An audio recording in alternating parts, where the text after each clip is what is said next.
Itu gue pikir Martial sama Fred itu punya rahasia besarnya Ole itu kali. Mas Rizal.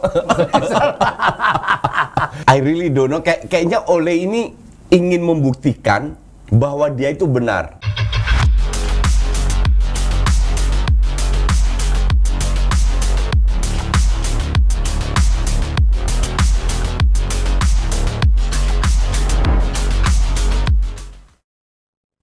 Oke, kita jumpa lagi. Saya nggak tahu nih episode ke-6, episode ke-7 nih, Coach. Nggak tahu. Nggak tahu, nggak usah ngitung. Pokoknya semua episode seru, jadi nggak kehitung. Terima kasih untuk udah nonton ya. Jadi saya tahu Coach Justin ada di mana-mana, tetapi inilah kerennya ya. Jadi tergantung siapa yang mancing lah. Kalau yang mancingnya tukang mancing keributan, ribut juga dia gitu. Ya betul. Tapi di sini kita ngomong objektif lah ya. Orang semua tahu dia pemuja Arsenal, tapi dia juga objektif. Saya pun pemuja MU, disogok berapapun saya tidak akan pernah mau berpindah gitu. Apalagi pindah ke biru, nggak mungkin lah. Cuma kita berusaha objektif. Ya kayak kemarin ya, 2 kali lawan West Ham. Ya, ya menurut saya bagus mainnya West Ham memang. Ya walaupun kontroversinya luar biasa ya, Coach ya. Merasa nggak sih ada peran wasit yang kadang-kadang memang nggak fair dalam memperlakukan apa? Ya gini. Untuk gue wasit fair tidak fair itu kita tidak bisa atur. Ya. Tapi yang bisa dikurangi adalah dia harus konsultasi dengan VAR dulu. Mestinya. Nah, 2 tahun yang lalu mereka nggak konsultasi. Ya. Mereka dengar terus ambil keputusan. Hanya tahun ini mulai dirubah. Contoh pada saat lawan West Ham, kalau nggak salah Ronaldo tangannya lewat, udah nggak dikasih offside. Padahal tahun lalu dikasih offside. Nah, jadi ada perubahan yang signifikan, which is good. Yang penting hands-nya itu seperti apa. Yang Luxio begini dikasih hands, karena itu jelas. Tapi yang penting adalah entah itu kontroversial, yang penting wasit do something sebelum mengambil keputusan. Dan itu terjadi sekarang, which is good.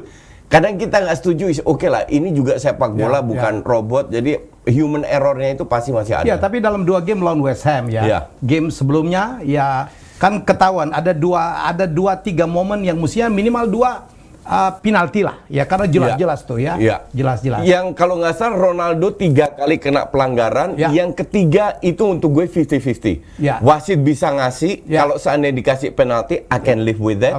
Tapi ternyata nggak dikasih. Tapi yang kedua untuk gue agak sedikit diving, walaupun Ronaldo tidak sengaja ya. But inilah membuat sepak bola lebih seru dalam arti tetap para pemain yang berpengalaman selalu berusaha, dan gue tidak salahkan Ronaldo karena berapa kali dia bisa dapat, sekarang tergantung wasit diberikan itu.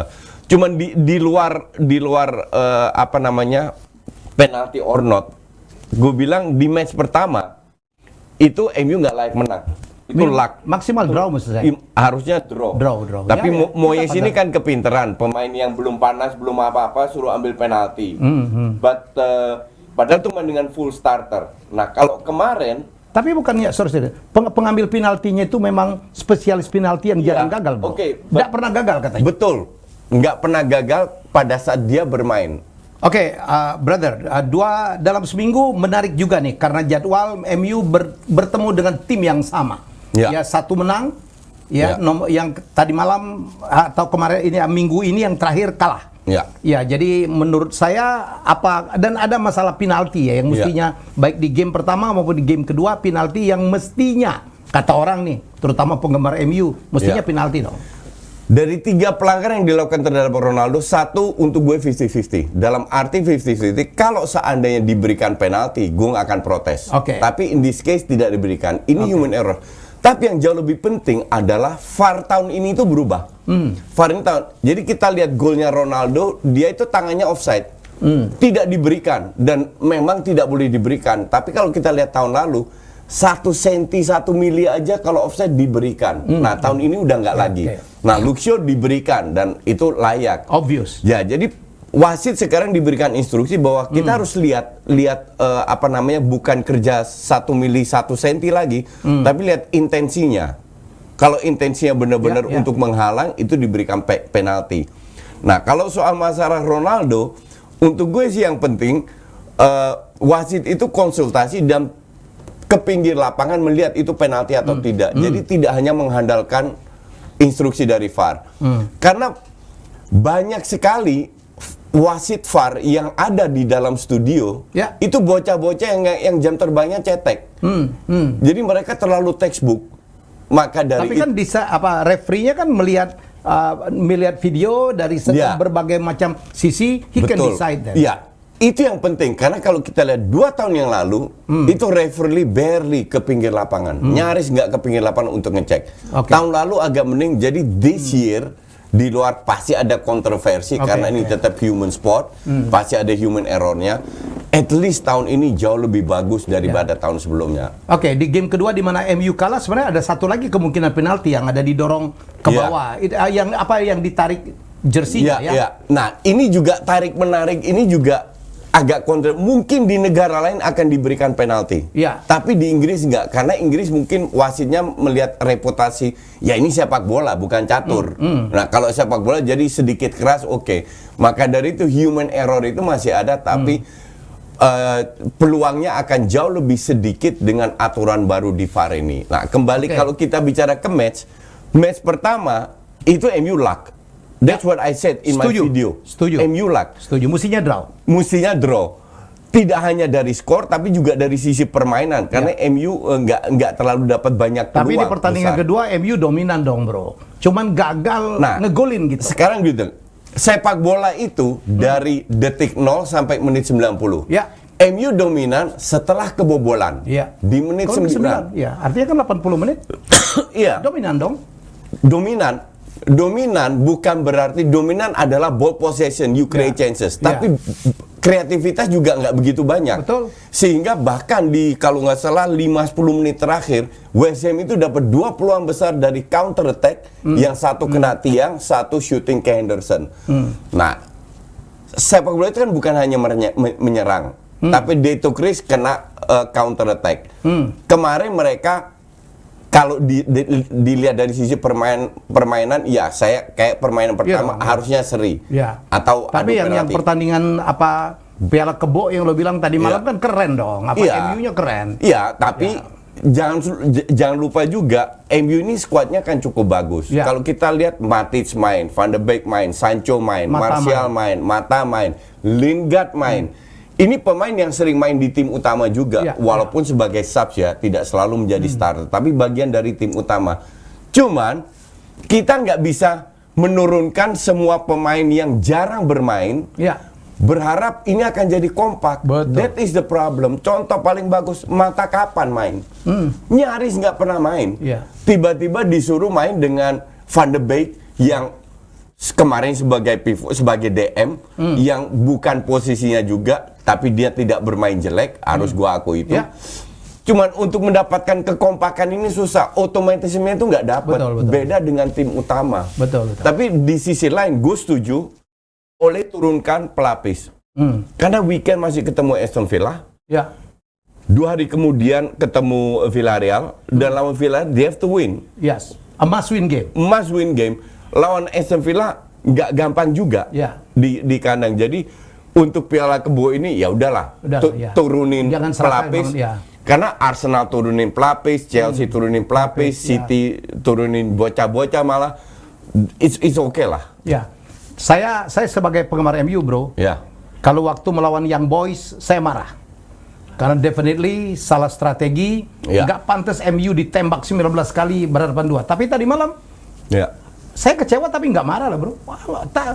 Pemain-pemain pelapisnya keren. Telles keren ya, kemudian Sancho jadi De Beek juga, Van de Beek lumayan gitu ya, Mata bagus gitu. Masih ke level lumayan, I agree. Cuman ya otomatisnya nggak dapat karena mereka jarang bermain bersama. Yang gua nggak suka satu gol, Martial. Itu gue pikir Martial sama Fred itu punya rahasia besarnya Ole itu kali. Mas Rizal. Kayak dia punya apanya Ole gitu, bro. I really don't know. Kayaknya Ole ini ingin membuktikan bahwa dia itu benar. Karena dari awal dia selalu memberikan ekstra kredit terhadap Fred. Mereka bermain jelek, next match selalu jadi starter. Van de Beek bermain jelek, 4 match nggak dimainin. Jadi dia mungkin menyimpan rahasianya Ole, bro. mungkin kadang-kadang gosipnya kan bagus. Ini yang salah satu juga kelemahan Oli, dia itu kurang cerdas ngelihat pemain lah. Kalau menurut gue. Oke, jadi jelas ya. Kalaupun saya atau kita banyak membahas MU, iyalah, MU kan one of the best team, the biggest team. Bukan the best lah ya. Kalau best, saya percaya tahun ini saya lebih megang Chelsea atau Liverpool. Tapi kalau yang paling populer, kita harus tahu lah, fanpage-nya paling banyak, diberitakan paling banyak, bintangnya ada luar biasa, ada Ronaldo. Jadi bukan karena mentang-mentang saya penggemar MU dan saya mengkritisi Ole banget lah. Sampai-sampai curiga jangan-jangan Fred itu punya rahasia apanya gitu. Yang ngeri banget kalau dibongkar gitu ya. Punya posternya Ole di kamar. Oke. Dan Coach Justin begitu. Ya, Arsenal sejati, tapi kita mencoba sangat objektif. Sama objektif. Oke. Minggu lalu kita membuat satu polling lah ya, yang kita tutup kemarin, yaitu siapa yang lebih GOAT, ya, Messi atau Ronaldo. Yang lucu ada yang nanya, GOAT itu apaan sih? Ya udahlah, gue nggak mau ngelain yang begituan. GOAT itu kambing, tau nggak ya? Oke, untuk sosialisasi, GOAT itu adalah sebutan untuk seorang pemain yang, wih gila, tingkat dewa gitu, level dewa ya. GOAT itu singkatan dari the greatest of all. T-nya apa?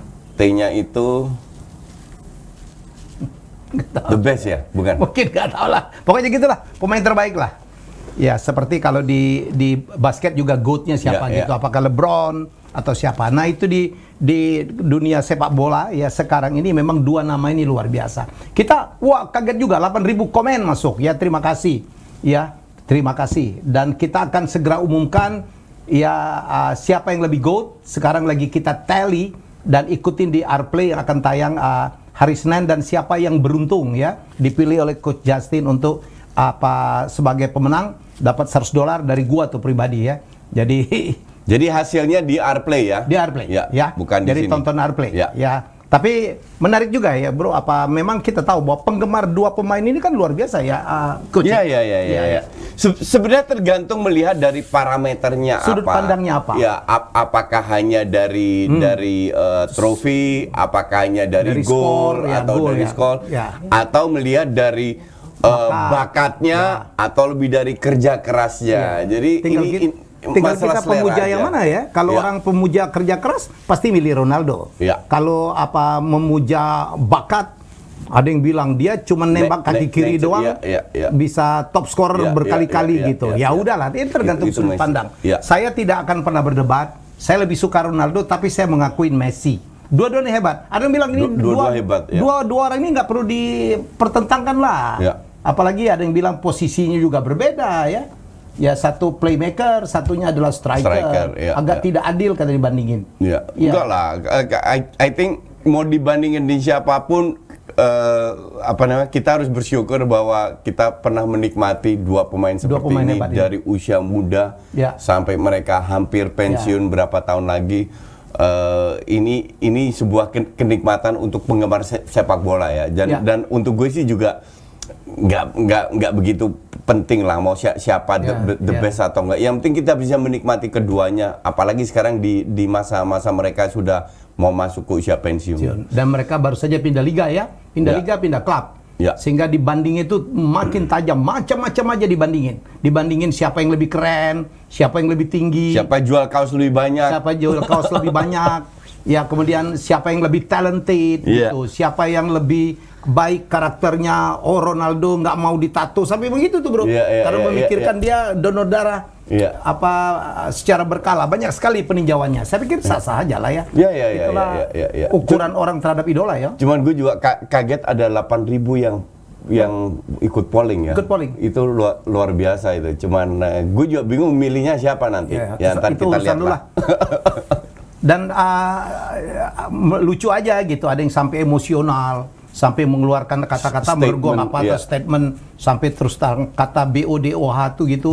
Menurut gue sih nggak segitunya lah. Padahal kita cuma bilang Messi atau Ronaldo. Gitu doang. Kita nggak minta statement. Sebenarnya.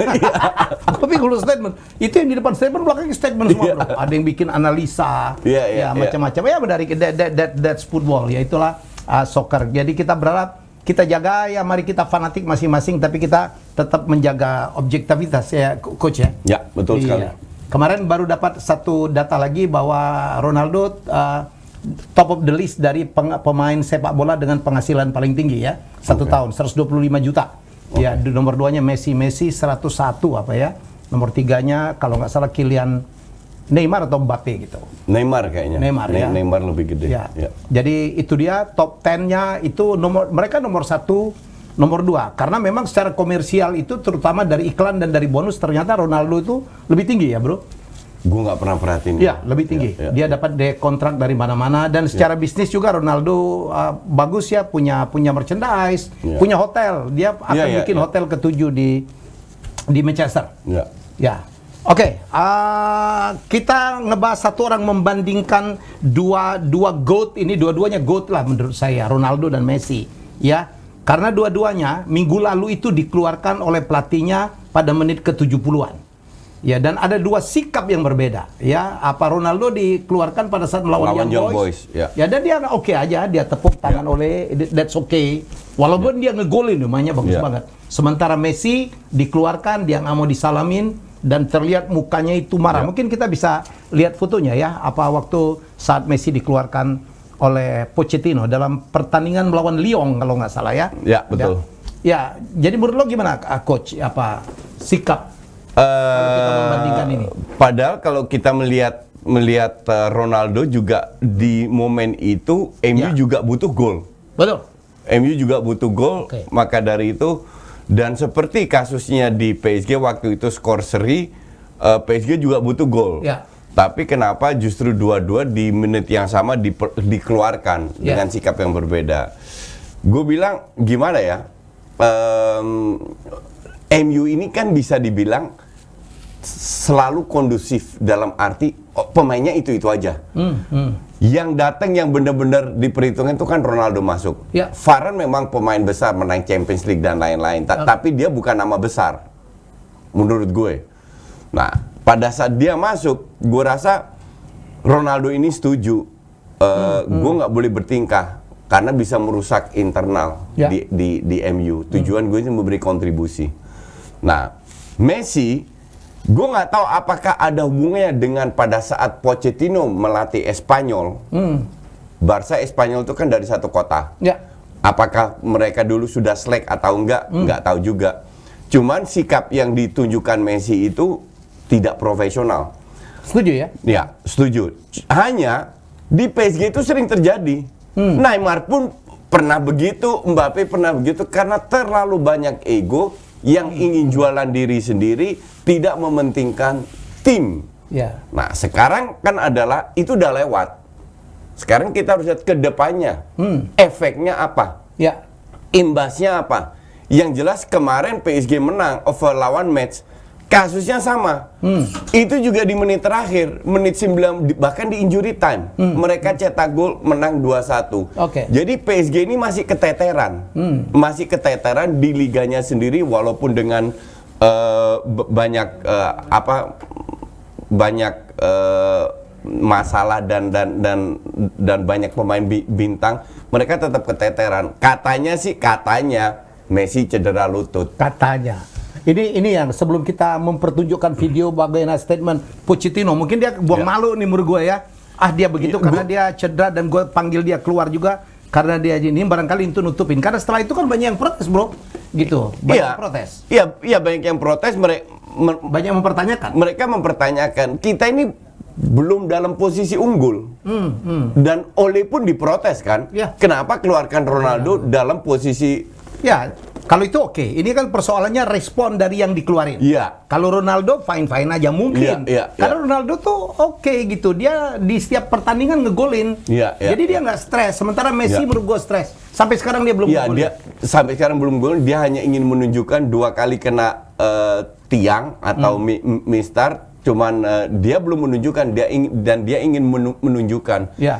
Oke, kita dengerin dulu apa yang disampaikan oleh Pochettino. Ini menurut saya cuman bela diri nih. Coba kita apa yang disampaikan oleh Pochettino. Mainkan. Nosotros desde la banda, como observamos siempre a todos los jugadores. Estamos viendo todo lo que está pasando durante el partido. Hemos visto que Leo se estaba chequeando o mirando la rodilla, haciendo algunos gestos. Hemos visto que bueno, después también en un shoot también de un tiro. Y bueno, la verdad que estando contento de su juego, porque la verdad que había hecho una muy buena primera parte, muy contento de su disposición, de su rendimiento. Lo único que le estaba faltando era marcar el gol. 75 minutos de juego, como ya expliqué, bueno, con mucha información de la que teníamos, tomamos la decisión de cambiar, ¿no?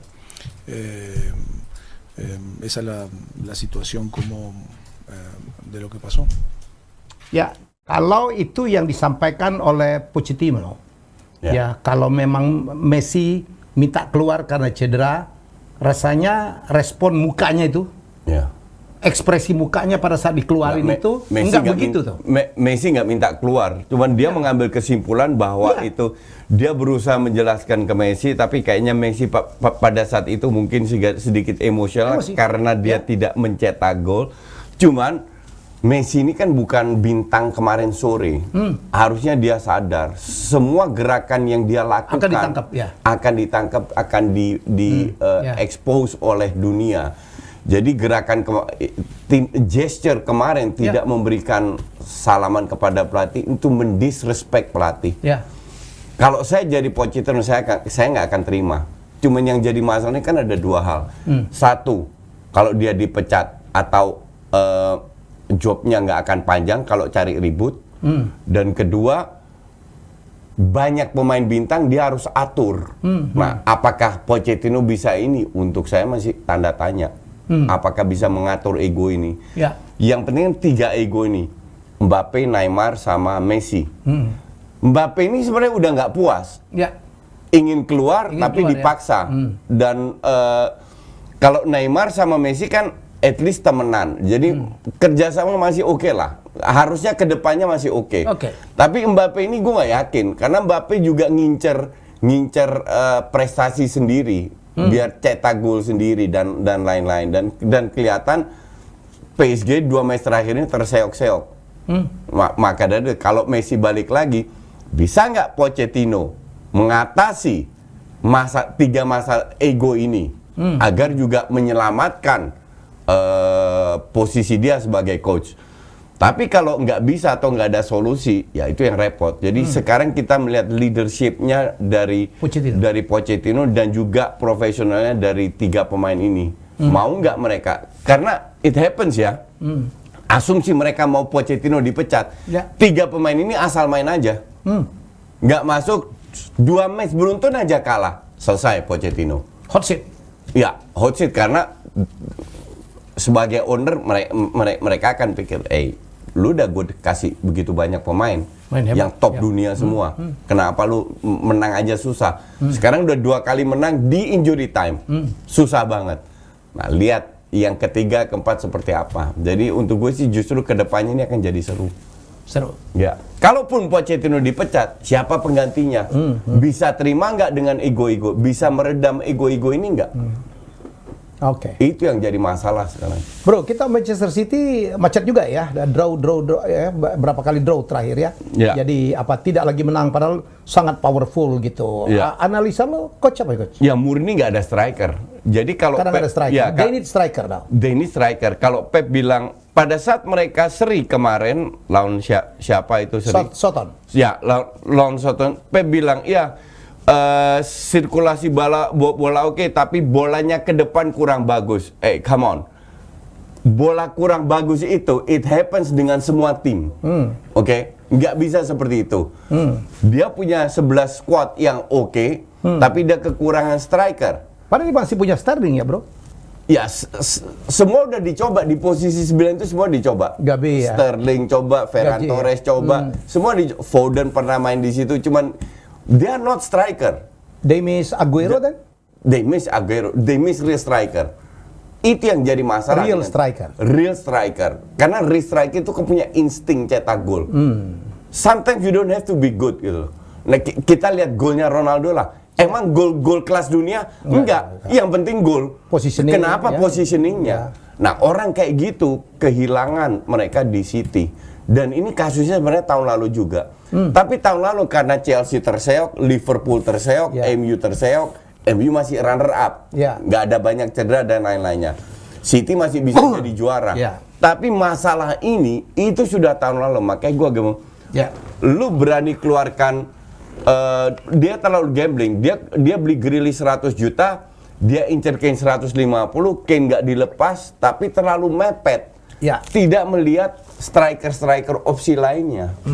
Buat they need is striker. Itu udah obvious lah. Udah nyata, udah jelas banget.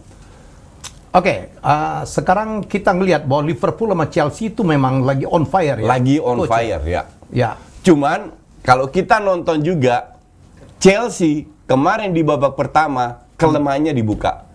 Gue udah dari awal gue udah bilang, berbulan-bulan bisa nonton video gue. Kelemahan Chelsea itu di 3-4-3, itu di lini tengah. Lini tengah is too wide karena 2 orang. Alonso sama Aspi itu nempel ke garis.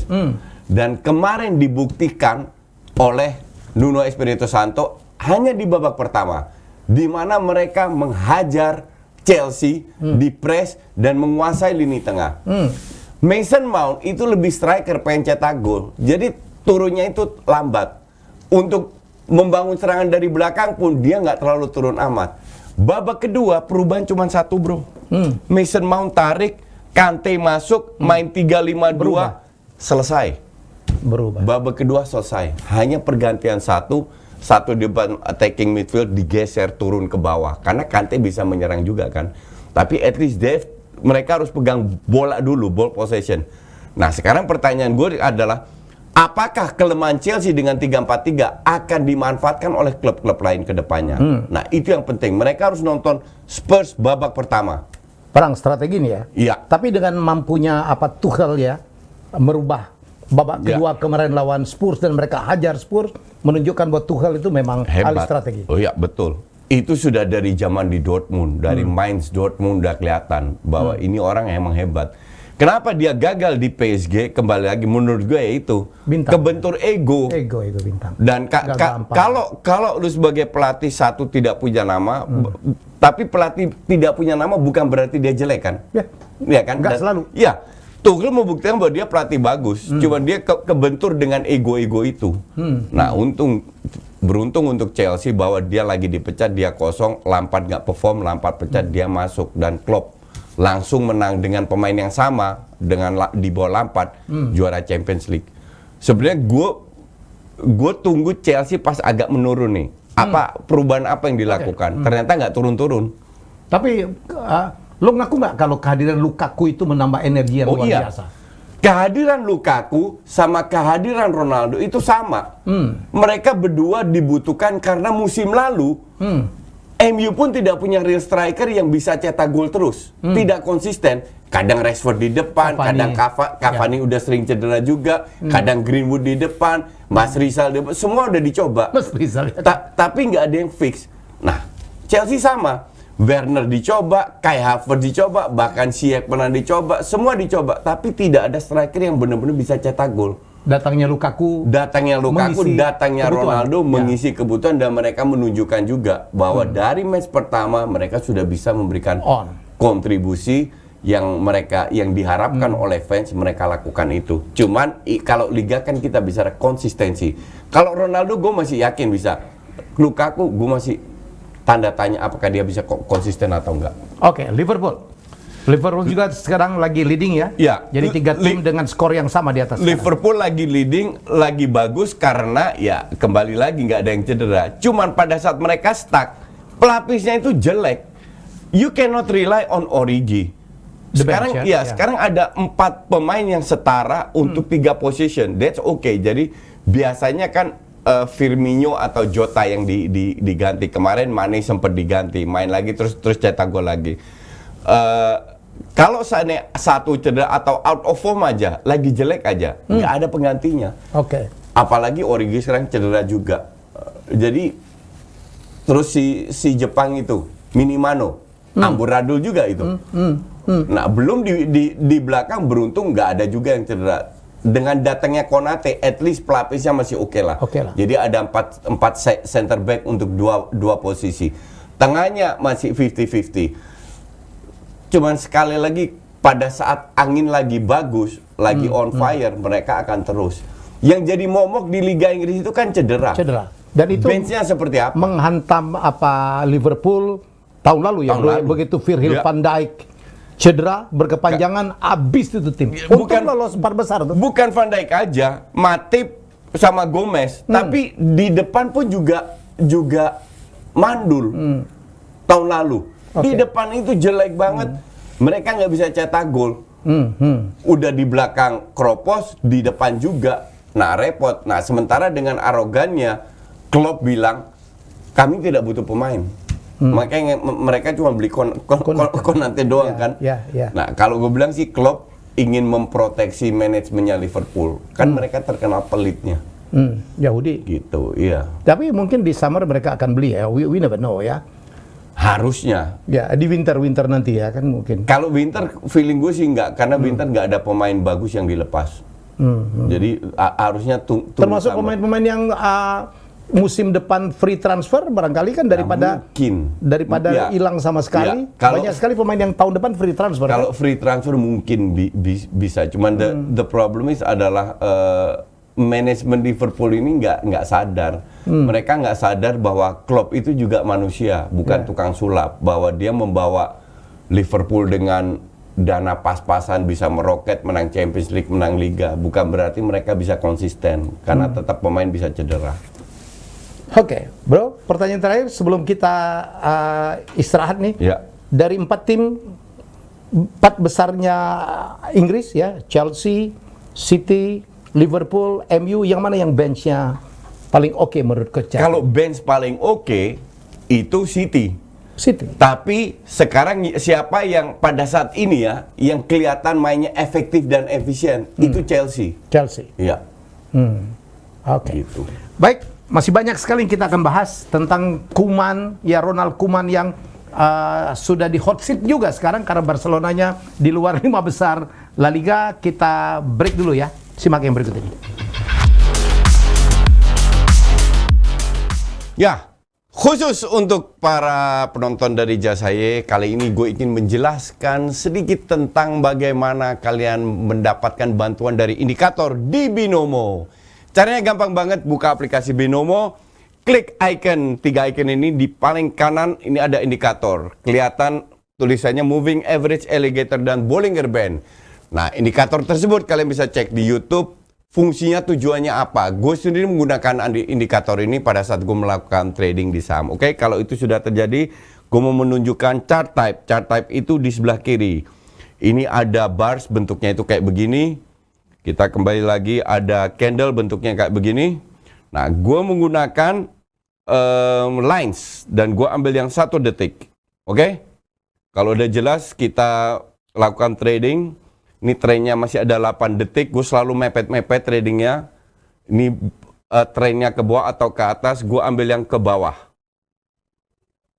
Sini kelihatan, kita lihat dulu apakah dia akan ke bawah atau tidak. Karena trennya ini memang ke atas ya. Sabar aja. Ini akan menjadi close finish karena di sini seperti kalian lihat naik turun terus ya. Masih ada berapa detik lagi, sabar dulu. Nah, di sini arahnya sudah benar. Semoga kita akan turun ke bawah. Dikit lagi. Ya, gue menang lagi 2,5 juta. Caranya gampang banget, seperti kalian lihat, gue selalu mengikuti tren, tapi ya, setiap orang yang melakukan trading itu punya trik atau strategi sendiri, ya. Gue sarankan kalian bereksperimen dulu. Kenapa? Dengan eksperimen, dengan banyak jam terbang, kalian bisa mendapatkan trik-trik atau strategi yang kalian ingin mainkan. Nah, bagaimana caranya mendapatkan eksperimen itu gampang banget karena Binomo menyediakan fasilitas akun demo. Di akun demo itu ada $1.000. Nah, dengan $1.000 itu kalian bisa bereksperimen mencari jam terbang. Jam terbang itu penting sekali, jangan dianggap gampang karena pada saat kalian sudah mantap di akun demo, banyak jam terbang, baru terbang ke real trading ya. Caranya gimana? Gampang sekali. Download Binomo dan klik link di deskripsi dan pin komen di bawah ini untuk mendapatkan $1.000 di akun demo. Sekali lagi, download Binomo, klik link di deskripsi dan pin komen di bawah ini untuk mendapatkan $1.000 di akun demo. Sukses selalu. Ya, bukan bincang bola biasa, masih bersama saya dan Coach Justin ya, Coachy orang nyebutnya ya. Siapa sih manggil lo Coachy pertama itu? Itu yang pertama-tama kali, itu Feli yang panggil, yang punya Tifosi Futsal. Oh gitu? Iya, dari dia yang lain pemain futsal yang datang ikut-ikutin sampai sekarang Pak panggil Coachy. Feminin banget. Nggak, makanya, nggak jelas tuh. Nggak jelas.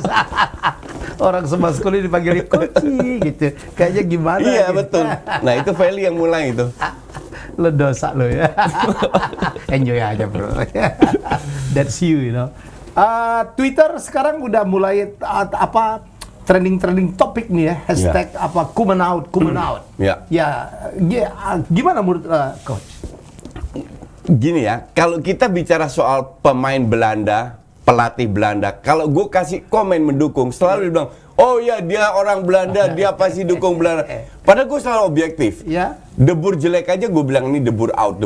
Yeah. Nah masalah Koeman begini, I know the situation, dan kita kalau menjudge pelatih atau pemain kan nggak hanya dari 2 match. Betul. Kita lihat pada saat dia masuk, psikonya seperti apa, performanya seperti apa. Oke. Bahwa 2 match terakhir berantakan, I agree. Oke. Yeah. Nah sekarang kita lihat yang cedera kita tahu banyak. Yeah.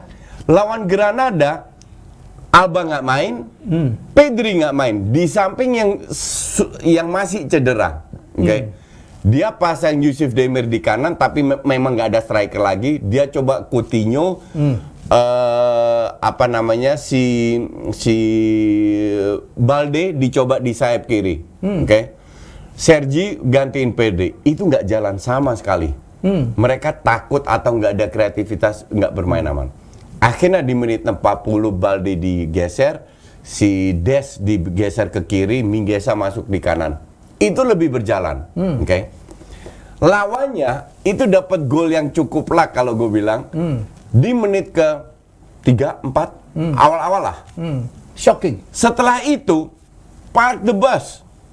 Sekarang gue tanya, lihat match sebelumnya Real Madrid waktu lawan Valencia. Mereka main crossing juga. Iya kan? Karena Valencia parkir bis. Kebetulan dapat 2 gol, menang 2-1 di menit-menit terakhir juga, 88 atau 86-88, pokoknya akhir-akhir lah. Nah kemarin Barca cuma dapat 1 gol, bukan 2 gol. Main crossing juga, kan nggak 90 menit main crossing. Tapi yang namanya netizen, oh ya sekarang namanya Barca FC, crossing FC. This doesn't make any sense gitu loh. Nah sebenarnya yang gue salahkan itu bukan Koeman, bukan apa, Laporta, the management, presidennya. Sekarang Laporta, tugas leader itu apa? Pada saat tahu gonjang-ganjing, dia harus meredakan kan? Ya. Dari pihak pemain, pihak pelatih, pihak semua, ya kan? Kita lihat apa yang terjadi pada saat Arteta out. Edu turun tangan, keluarkan, kita backup Arteta. Mau kalah kita backup. Langsung semua suara-suara itu hilang. Apalagi menang lagi 2. Pada saat Lampard di awal musim terseok-seok, kita backup Arteta. Ujung-ujungnya dipecat. Kita backup, tapi kan dipecat juga sampai Tuchel masuk. Cuman manajemen bilang kita backup. Ya. Nah, Laporta tidak melakukan itu sama sekali. Lawan Munchen dia memberikan preskon, lawan Granada preskon, cuman bilang ya kita butuh dukungan dari kalian fans. Ini lagi masa susah, kita akan mencari solusi, kita akan dapat. Nggak motivating ya? Tidak ada satu kata dia mendukung Koeman, sama sekali tidak. Kemarin Koeman keluarkan statement, nggak lama kemudian Laporta keluarkan reaksi terhadap statement, dia cuma bilang ya harusnya itu nggak perlu. Leader kayak apa itu? Betul. Harusnya Laporta bilang suka nggak suka kita dukung, kita backup Koeman full. Bahwa kalau dia terseok-seok dipecat, itu selalu mau terjadi. Di belakang di ruang ganti berantem, Terserah. Tapi kedepannya itu tugas Laporta untuk membuat sikon kondusif di masa yang sulit ini. Kalau kita bicara Koeman out atau tidak, hanya kita bisa pada saat terutama Dembele sama Ansu Fati balik. Agüero oke, ngebantu tapi kita nggak tahu performanya atau cedera, ya. Tapi Dembele sama Ansu Fati itu penting sekali. Pada saat Ansu balik di kiri, Dembele balik kanan, Depay bisa sebagai striker dan benar-benar punya pemain yang bisa ngebantu. Di tengah De Jong, Pedri, kemarin De Jong tuh nggak jalan sama sekali dengan Sergio Roberto karena nggak selalu dapat sama Pedri lebih klop. Nah, Busquets ini aja ketuaan harus diganti. Bahkan kalau perlu Frenkie De Jong jadi DM, Busquets geser, Ansu Fati sama Coutinho bisa dicoba dari tengah. Nah, opsi itu ada. Kalau seandainya semua balik dan masih bermain buruk, baru gue yang pertama bikin hashtag Koeman out. Koeman out. Ya. Tapi at this moment nggak fair lah. Mereka itu dia itu bukan bukan tukang sulap. Bahkan dengan banyaknya cedera dia beri kesempatan ke Xavi, pemain muda, ke Yusuf Demir, ke Araujo yang kemarin cetak gol, itu masuknya di bawah Koeman. Minggesa masuk di bawah Koeman, itu pemain gratisan semua. Kita harus lihat sikon. Orang bilang, kenapa ambil Luuk de Jong? Luuk de Jong itu loan dari Sevilla. Beli aja nggak sanggup. 4 pemain gratisan semua. Depay rela cut gaji. Eric Garcia rela cut gaji. Agüero pun Emerson dibeli, akhirnya dijual lagi. Fans juga harus sadar, ini bukan Barca tahun 2010, 11, 12 kaya raya, ya kan? Yang kaya raya, yang pemainnya kaya. Sekarang bintangnya siapa sih? Nggak ada. Yang ada mantan bintang yang sudah redup, kayak Pique, Busquets, Alba dan lain-lain. Cuman nggak ada duit lagi, terus mau gimana? Iya kan? Jadi nggak fair kalau bilang at this moment Koeman out.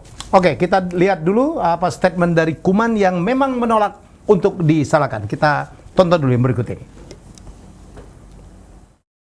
Bueno, la segunda pregunta no es necesario porque yo no voy a hablar más de mi futuro. El otro es que, claro, vamos descontentos porque queremos ganar partidos, sobre todo en casa. Pero el partido, como he explicado, ha complicado. Y con lo que hay, yo creo que hemos hecho el máximo. Y con un poco más de suerte, podemos ganar el partido. Yo creo que esto hay que ver también. Oke. Dan saya bukan apa-apa, saya baru dapat bacaan-bacaan juga ya, bro, betapa Laporta ini memang pemain drama juga ya, politisi jangan-jangan. Saya baru dapat statement, bro, bahwa sebenarnya dari Tebas ya, presidennya La Liga bilang sebenarnya kalau mereka mau bisa tuh mempertahankan Messi. Memang dengan CVC yang dia tidak mau tanda tangan itu bajunya ketutup. Gue udah berkali-kali bilang ini Laporta bokis. Dia itu pengen Messi out. Satu, kedua masalah undang-undang tenaga kerja yang tidak boleh turun dari 50%, tapi undang-undang ini berlaku di waktu normal. Sampai gue kontak agen gue di Spanyol, gue tanya masalah ini dan dia jelaskan, dia bilang ini undang-undang berlaku di masa normal. Kalau Laporta ke pengadilan menjelaskan semua bahwa Barca dari dulu itu nomor 1 terus secara income. Sekarang lagi drop karena pandemi. Harusnya undang-undang adaptasi dong. Dan Messi bersedia untuk turunin lebih. Tidak dia lakukan. Karena dia pengen Messi out. Messi itu udah lewat masanya, gaji yang terlalu besar. Hanya dia cuci tangan, nggak mau disalahkan. Maka dari itu yang disalahkan Tebas, La Liga. Tebas nggak peduli.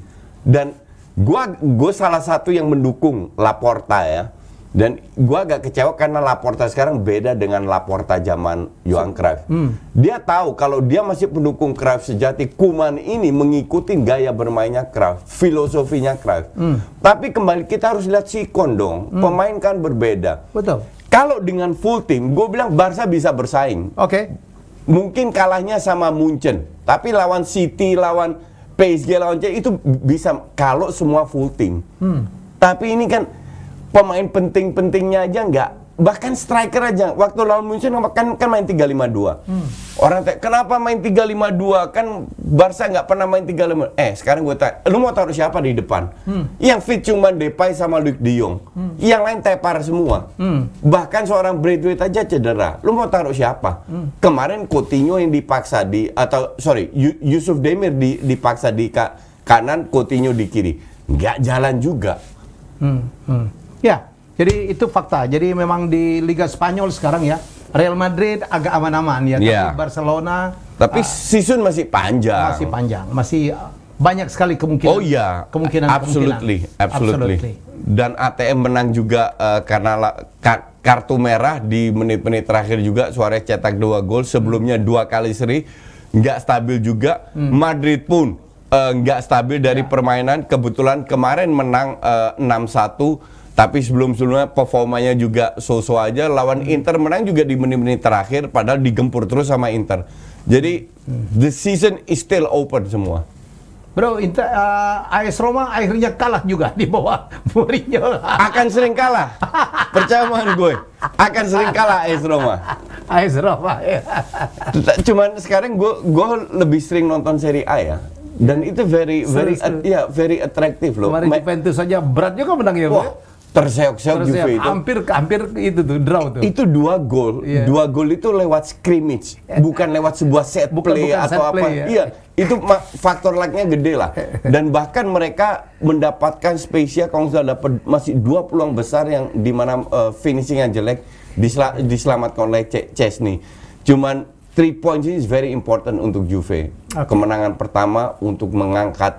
Hanya gue pertanyakan, gue selalu bilang ya, Pirlo dipecat. Oke, let's say 50% itu salah Pirlo. 50%-nya karena skuadnya tidak memadai, terutama lini tengah. Mereka cuma beli Locatelli, jual Ronaldo, depan nggak diganti sama Moise Kean, nggak nendang juga. Dan sekarang Allegri kelimpungan. Mungkin Juve bisa masuk 4 besar, itu masih mungkin, tapi juara enggak. Antara Inter Milan, AC Milan? Inter dari permainan ya. AC Milan itu agresif, banyak otot, tapi ketemu tim yang very smart mainnya selesai. Gitu. Ibrahimovic masih main. Ya, almost 40 loh dia. Gimana sebuah klub ngandelin pemain yang umur 40-an? You are going nowhere. Tapi substitute loh.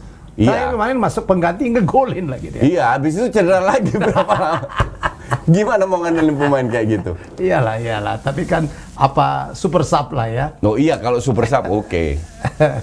Kalau super sub oke. Baik, kita menjelang pertandingan mungkin game ke-6 ya atau pekan ke-6 kita IPL ya. Ada beberapa, kita lihat akan membahas beberapa pertandingan penting. Mana lihat pertandingan penting minggu depan. Ini juga akan menentukan sebenarnya jadwalnya. MU itu seneng banget ya. Berapa minggu sebelumnya itu nggak ada tim-tim kuat ya, bro ya. Yeah. Nah, ini yang gila nih adalah Chelsea, Manchester City. Pegang siapa, bro? Chelsea lagi on fire. Kalau Man City bisa memanfaatkan lini tengahnya Chelsea, itu bahaya juga. Manchester United, Aston Villa, ini keras ini, bro. Dan mainnya di Manchester nih. Ya kembali lagi dependensi kepada Ronaldo itu sangat besar. Nah, gue pengen lihat kalau Ronaldo nggak cetak gol, siapa yang bisa itu. Cuman this is going. Ini bukan match isi, tapi bermain di kandang sendiri dengan 11 starter, harusnya MU bisa menang. Apalagi kemarin pemain utamanya di istirahat waktu Piala Kebo itu ya. Leicester Burnley. Leicester tetap Leicester. Everton Norwich. Everton lagi out juga ya, bro ya? Iya, Everton lagi out, tapi Norwich ini hancur-hancuran.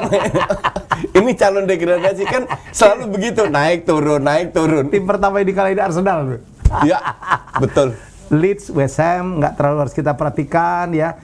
Brentford, Liverpool. Brentford tuh tiba-tiba menjelma jadi tim yang menakutkan ya, bro. Kemarin Everton menang 6-1 loh kalau nggak salah. Brentford bisa ngelawan. Ngerepotin lah. Ya, bisa ngerepotin, tapi kembali lagi tergantung lini depannya Liverpool. Oke. Pertandingan terakhir, Arsenal Tottenham. Ini London Derby nih, bro. Nah, ini baru bisa menjadi ujian parameter buat dua-duanya ya? Arteta. Buat Arteta khusus kan dia 2 match beruntun menang lawan Burnley sama Norwich, which is untuk gue bukan parameter karena mereka terlalu lemah. Kemarin menang lawan Wimbledon, enggak juga dengan pelapis. Nah, lawan Spurs nih, lihat strategi lu jalan atau enggak, pemain yang diturunkan siapa, subs yang diturunkan siapa. Lacazette baru kemarin main loh. Sebelum-sebelumnya di Liga nggak diturunin sama sekali. Nah, apakah butuh Lacazette atau Auba siapa? Jadi banyak. Kalau gue mau Auba pasti. Strategi di lini tengah siapa yang diturunkan ini akan menjadi uji coba yang besar untuk Arteta. Apakah dia mendapatkan kredit ekstra dari fansnya atau kembali #Arteta out? Main di kandang nih bro, Arsenal. Ya. Lo pegang siapa nih? Ya. Masa ditanya lagi sih? Iya. Kalau Spurs definitely is a no-no. Ya, gue kalau objektif ya. Ya objektif dong. Kalau objektif, lepaskan fanatisme. Ini gue bilang Spurs bisa. Gue bilang bisa seri nih. Seri ya? Seri match. Gue pegang Spurs lah. Gue mau siaran minggu depan lu tuh nggak terlalu senyum-senyum Arsenal. Oke, dan juga akan ada jadwal UCL ya. UCL juga ada beberapa pertandingan yang bisa kita cermati untuk kita samakan prediksinya ya. UCL justru ini yang seru kalau UCL. Oke, ini ada berapa? Madrid. Tuh PSG City. Milan Madrid. Milan sudah kalah, harus menang lawan Atletico Madrid. Nggak gampang juga. PSG City lo pegang siapa? City lah kalau City. Gue berharap semua tim boleh menang, termasuk MU boleh juara Champions League, asal jangan PSG. Oh gitu ya? Bundem banget loh. Enggak, untuk gue sih kalau PSG menang juara Champions League yang mereka inginkan, enggak menggambarkan sebuah perjuangan ya. Itu sepak bola yang kalah. Karena kelihatan bahwa duit bisa membeli trofi. Ya, Manchester United, Villarreal, mainnya di Old Trafford bro. Juve Chelsea seru juga itu. Wow, Juve Chelsea. Lo pegang siapa? Gue Chelsea. Ya. Gue Chelsea dengan Juve kayak sekarang Chelsea. Benfica Barcelona juga. Barcelona harus membuktikan bisa bangkit atau tidak. Dan Benfica itu tim alot, sangat bertahan. Gue nonton pada saat mereka ketemu lawan PSV, nggak bagus-bagus amat. Tapi defense yang alot sama MU yang penting. MU harus menang di kandang lawan Villarreal. Kalau nggak berat untuk lolos ya. Berat untuk lolos kalau Piala Eropa ya, karena mereka main di kandang ya. Ya, harus menang. Ya. Porto Liverpool. Mainnya di Porto. Ya enggak, tetap harusnya si Liverpool lah. Oke, terakhir yang kita komentarin bro, itu ada Bayern. Ya, Kiev merem lah kalau Bayern lawan Kiev. Bayern itu gila tuh. Gue sebagai solid ya. Gue yang suka strategi ya. Kan gue nggak begitu peduli dengan skor. Yang gue perhatikan selalu strategi. Gue kalau sebagai pelatih, I really don't know tim mana yang bisa ngalahin Munchen. Ini tim udah kayak robot. Ya. Dan pemain juga robot dan Jerman banget dia. Main stamina, posisi antar pemain, jaraknya, akurasi passing, timingnya, mereka tahu kapan mereka harus ngelewatin, kapan mereka harus dribbling, kapan mereka harus passing, kapan harus ngepres, kapan harus zona defense, kapan harus man to man defense. It's unbelievable ini tim. Itu bener-bener kayak robot. Ditambah Lewandowski yang baru saja mendapatkan sepatu emas ya. Kita lihat dulu, inilah Robert Lewandowski, orang tua ini sebenarnya yang baru saja mendapatkan sepatu emas. The legend from Bayern.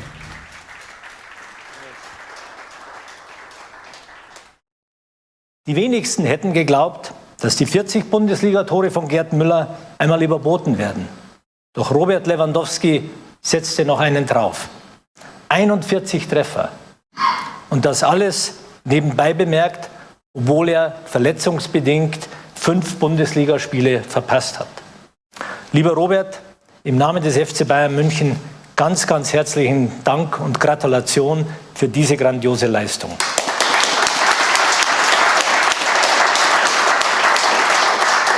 Gewinner des Goldenen Schuhs 2021, Robert Lewandowski.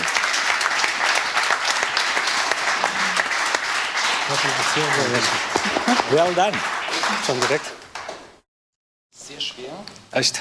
Viele lobende Worte, absolut verdient. Ganz herzlichen Glückwunsch. Ja? Vielen Dank.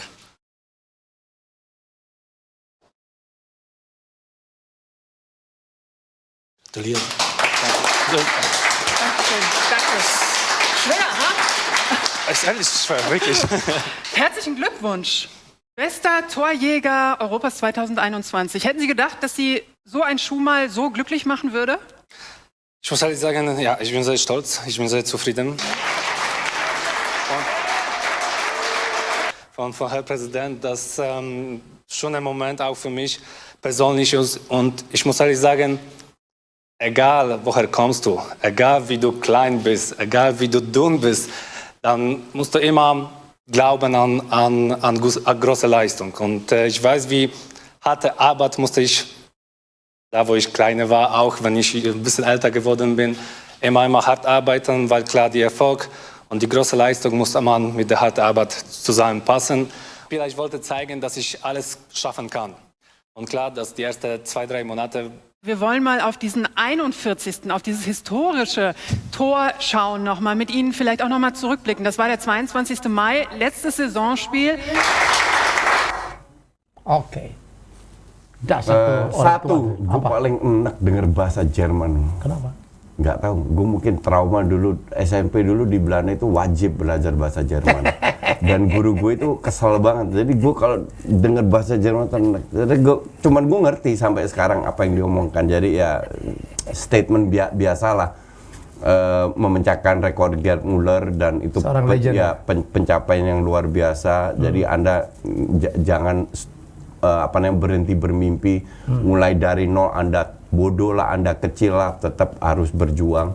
Dan itu yang dia lakukan. Tapi untuk gue selalu bilang, di mana-mana gue siaran, gue selalu bilang, untuk gue the best striker itu Lewandowski pada saat ini. Dan harusnya tahun lalu itu dia menang Ballon d'Or. Ya, teman, this guy pada saat gue siaran Piala Eropa di TV sebelah, gue bilang ini Jerman, timnas Jerman itu kurang Lewandowski. Kalau ada Lewandowski, juara Eropa itu. Ganti dong warga negara dari Polandia. Kan banyak bahkan Poland main itu dia yang gendong. Iyalah. Itu lawan Swedia, mereka di detik terakhir kalah 2 kali, dia heading kena tiang. Kalau nggak udah menang, itu murni karena dia. Ya, legend, setuju saya. Oke. Baik, thank you coach, dan seperti biasa kita juga ada polling lagi.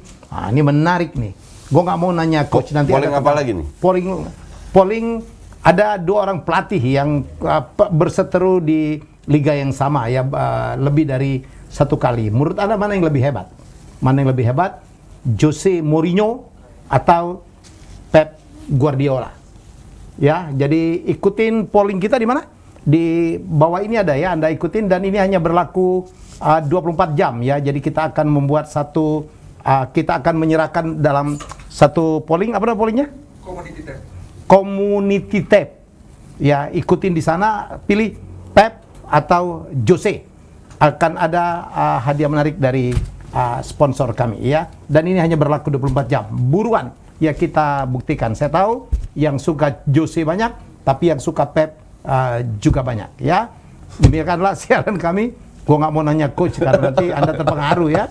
Oke, jadi kalau dia tetap aja Luis Van Gaal gitu. Oke, jumpa lagi dengan Jazz saya minggu depan. Bye bye.